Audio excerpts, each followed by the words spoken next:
You're listening to Ask When, the podcast. Folks from all walks of life talk about their daily hustle and bustle, living and celebrating life, sharing tips on becoming champions, especially for those who are muscling mental and physical disabilities. Ask When, the podcast, with your host who has mustered over 30 years living with cerebral palsy and going strong. Author and cerebral palsy advocate Wynn Charles. Ask When, the podcast starts right now.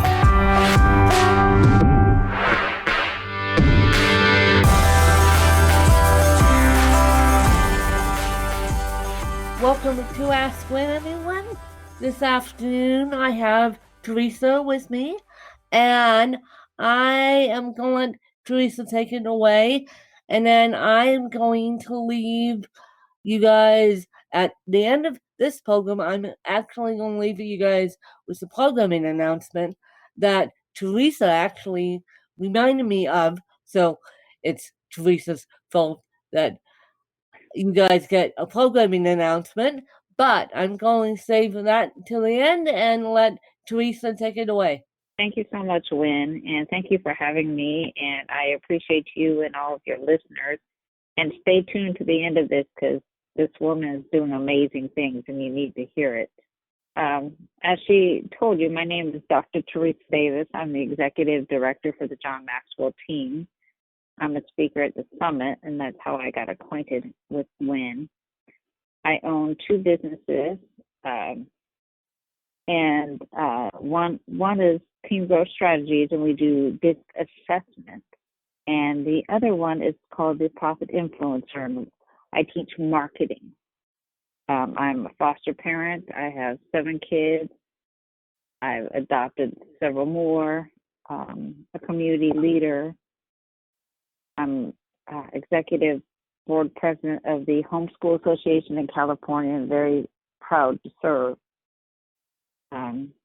And I hope, it's my hope that every day I do something that changes at least one life, or I'm given the opportunity to pour into at least one person. Well, I agree with that statement, Theresa. We hope that you change one life. And I wasn't going to answer this question, but I will anyway because of times we're in right now, aka coronavirus. So what would be your advice for those moms and dads who are trying to homeschool their kids, who've never homeschooled their kids in their lives? I would say patience, and give them understanding. Like today, I asked the kids, because I have some people who like to sleep till noon. And then those that are up at 6 a.m., I said, well, let's create a schedule. Show me a schedule. You know how many hours you have to work. Show me a schedule that will work for you, and let's compromise. I think it's all about compromise. We're all in a terrible situation, and it's about communication. Oh, we all have to coexist. Coexist. I am living with my stepmom. Been living with my stepmom for a while now. But the unique situation between us is I lost my dad. She lost her fiance in May.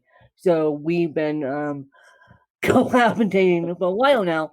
But with this terrible situation we have going on right now, I think we have to give people space and grace to let them do their individual work.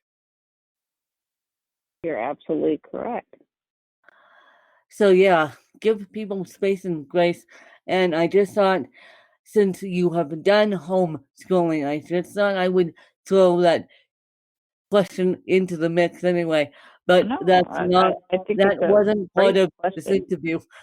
That wasn't part of this interview. I just thought, since you said homeschooling, I thought, okay, yes. I'm going to use her and knowledge. before, yes, and before the virus, I was homeschooling two eighth graders, and I've been homeschooling Okay. them for 2 years, Okay. only because the curriculum that they're teaching the kids is lacking for me, and Agree. so some of the kids that were in the higher age group of where my kids attended at the end of seventh grade, they couldn't do basic math facts. They couldn't write a sentence. And so, if you're not part of the solution, you're part of the problem. So Yeah. I had to make sure I equipped my kids and grow their talents.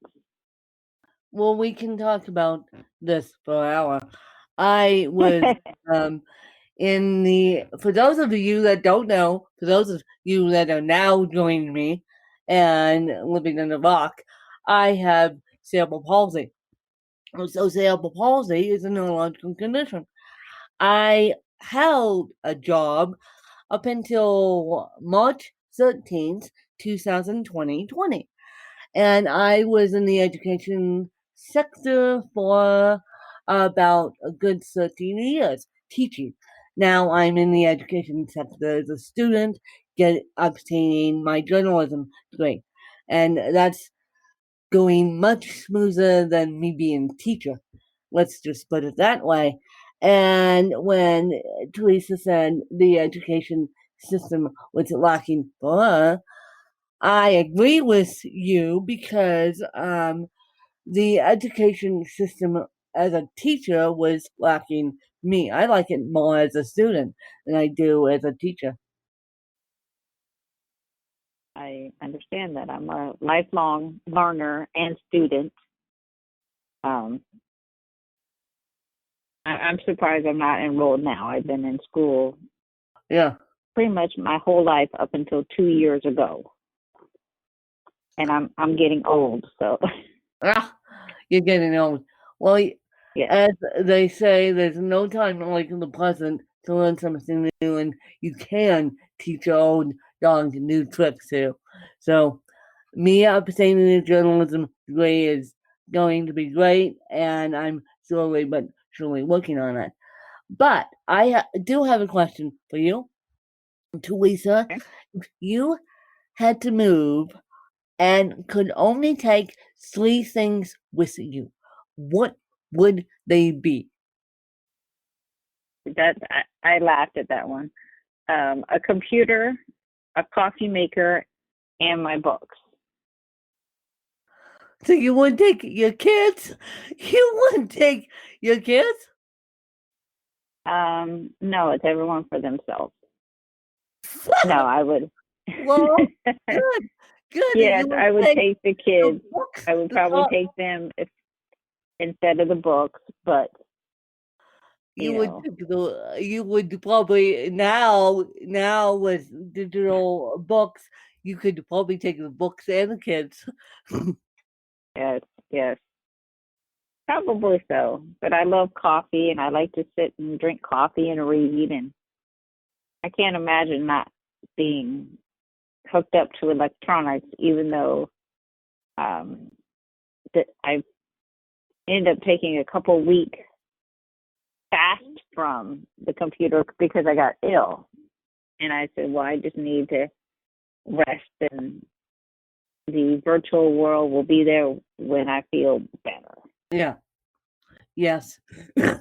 I've been doing that this week too because on Sunday, let's just put it this way, the universe gave me a good whack in the head. And literally, the universe said, okay, you're not listening. We'll give you a good whack in the head. So I had a small brain injury on Sunday. And now I'm slowly but surely getting back to it. And yeah, so I had to take a digital detox from social media, from blue light, and it's all right where I left it. So taking a digital detox is always good to you guys, especially when you have a slight brain injury that you have to care about. Exactly. And so, what is your favorite book, and what is the title? Well, I chose two. I couldn't. My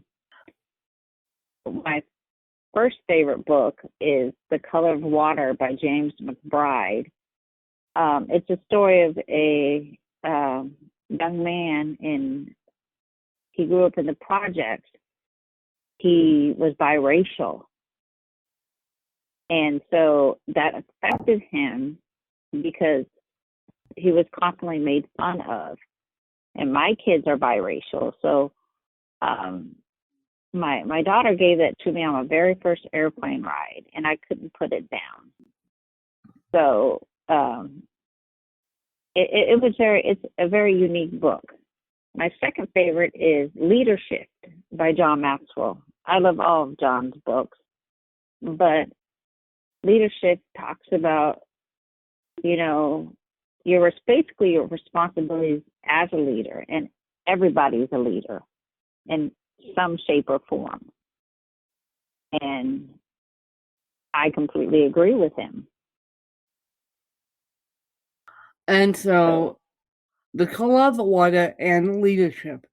And for those of you that are, again, living under a rock and don't know who John Maxwell is one of the great leaders of our country. He has coaches all across the universe. Theresa is one of many, many, many, many coaches on the John Maxwell team.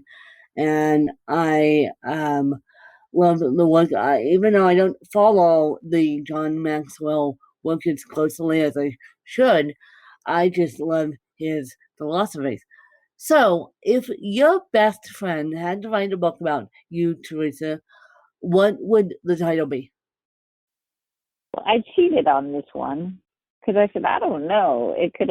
I thought they would say, oh, crazy woman with red hair with a dozen kids. Because I've been identified as that. But I asked my close friend, and she said the book will be called Fostering the Super in Me. And it's a book about life in foster care, which gave me empathy for the kids in the system and how I developed them from foster kids into superhuman beings. Yes, so you I did. was really touched by that. Yes, you did. And I'm going to let you ask me a couple questions now, if you choose to do so. Okay, I'd love to. Why did you choose journalism? Why did I choose journalism?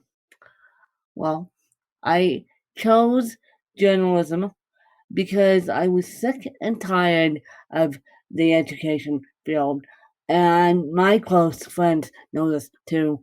And they will probably listen to this podcast eventually. And they know how tough it is for me to have cerebral palsy. And I just thought, well, I could do something on my own, something that I love, and something that I could make money off of. And I tried and tried and tried to stick with the education sector. Finally, the education sector beat me down, beat me down, beat me down. And I said, enough is enough. And I put out to the universe that I was going to quit my job while my dad was being diagnosed with stage 4 lung cancer. And so by the time I saw him he was diagnosed on May I'm about to say May 14th, 2019, the week of Mother's Day, he was diagnosed. The week of Mother's Day, we got to, my stepmom was up here, my stepsister was up here. He was down in Denver alone, and we got the call from him saying, you all three of you better beat it down there. I need my gold, I need my support. And so I wasn't actually there the day of the cancer diagnosis. I knew it was cancer the whole time, but I wasn't there the day of the cancer diagnosis. I was back at the hotel waiting for collecting my thoughts because I knew a big move was coming. My stepmom and all my stepsister knew this big move. I knew in my heart that it was cancer because we're talking about a big, strong, jovial guy who all of a sudden took a turn for the worse. And so I knew it was cancer the whole time. And so I decided to tell my stepsister. I remembered exactly what I told her. Because I knew my dad was going to be, well, where to win. And I said, I am back at the hotel doing homework. I got away with that lie. Thank you very much. I got away with that lie because I was doing homework at the time, and he knew that my journalism degree was very important. Since then, I've switched programs to a totally different, strictly journalism degree. But so I got away with that lie. But when I saw him the next day, I said, "You look great," and I said, one of his favorite expressions, and because he was on a full-fledged oxygen mask at this point, and I said, "Rock on." And by the time I got out of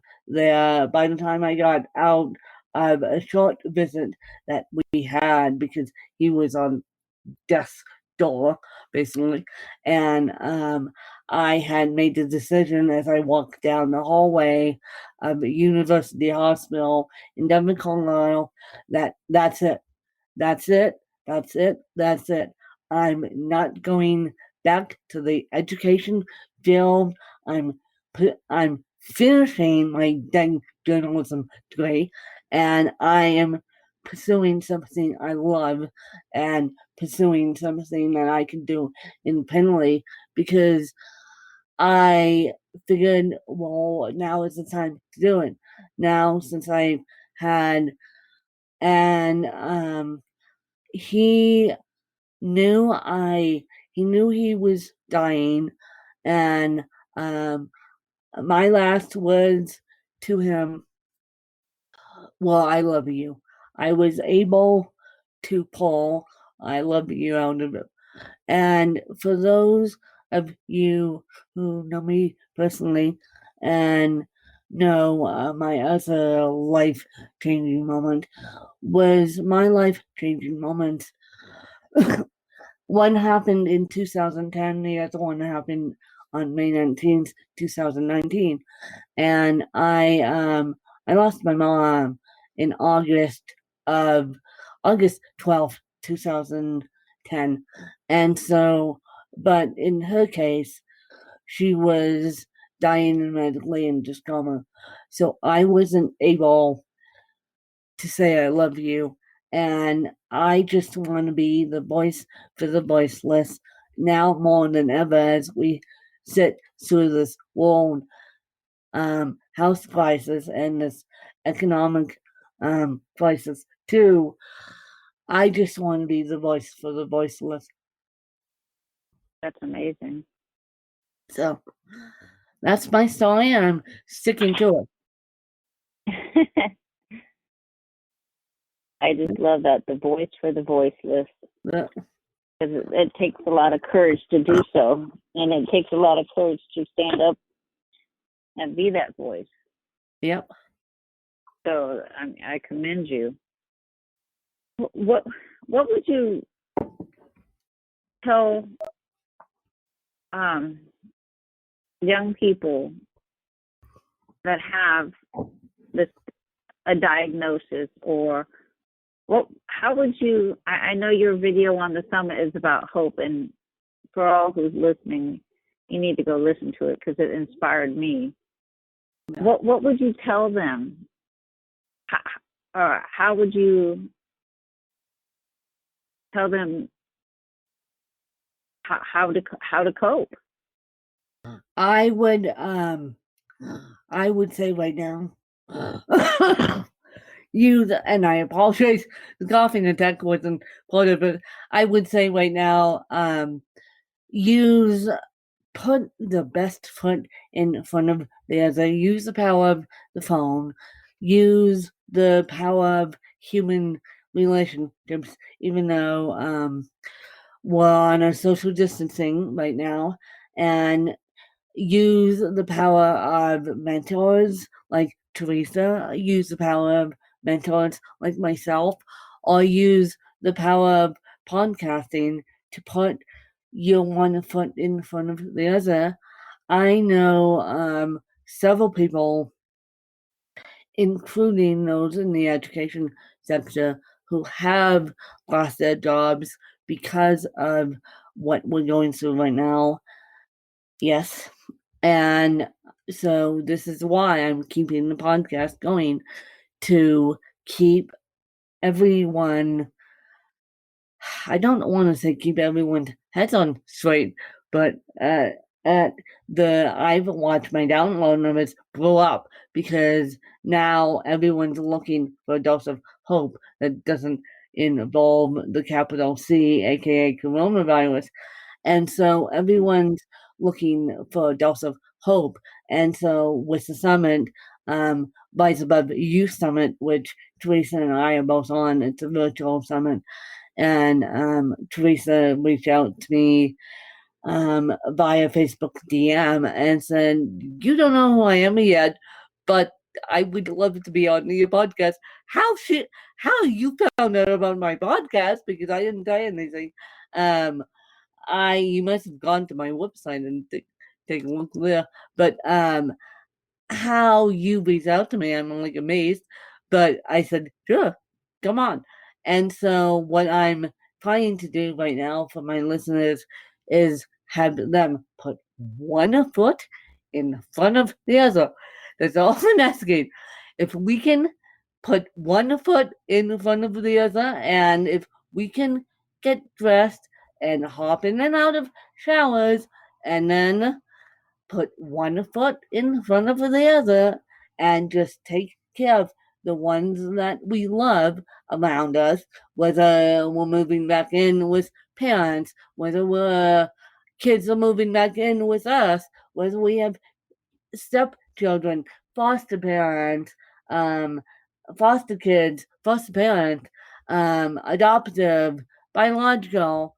All we need to do right now is put one foot in the front of the other, you guys. Great advice.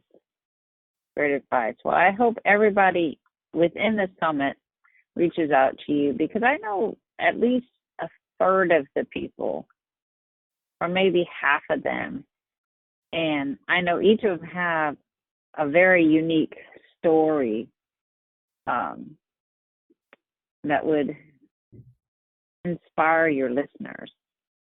Well, thank you, and maybe you can help me get the word out that I do have a podcast. I mean, it's public, and I do have a podcast, but I would like to thank you guys for enjoying us and please, please, please, please, please, please, please, if you know any youth that wants to be a part of the Rise Above Summit that Theresa and I are both a part of, please contact Sean.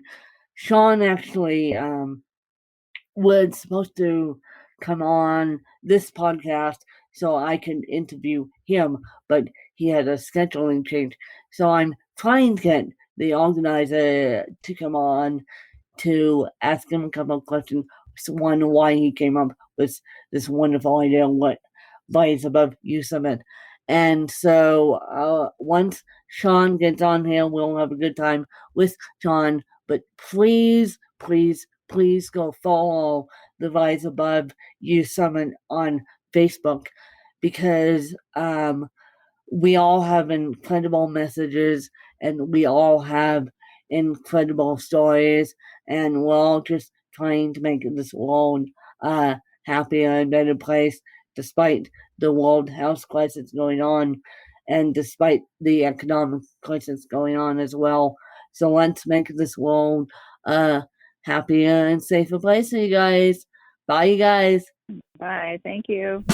You just listened to Ask Win, the podcast. To become a guest in the show, visit our website at askwin.weebly.com or call 816-591-3399. Just look for Danielle. Connect with Win on Twitter at WinKellyCharles and like our Facebook page at Butterflies of Wisdom. You can also purchase Win's book through Amazon.com or get a copy of the audiobook through Audible. Ask Win, the podcast.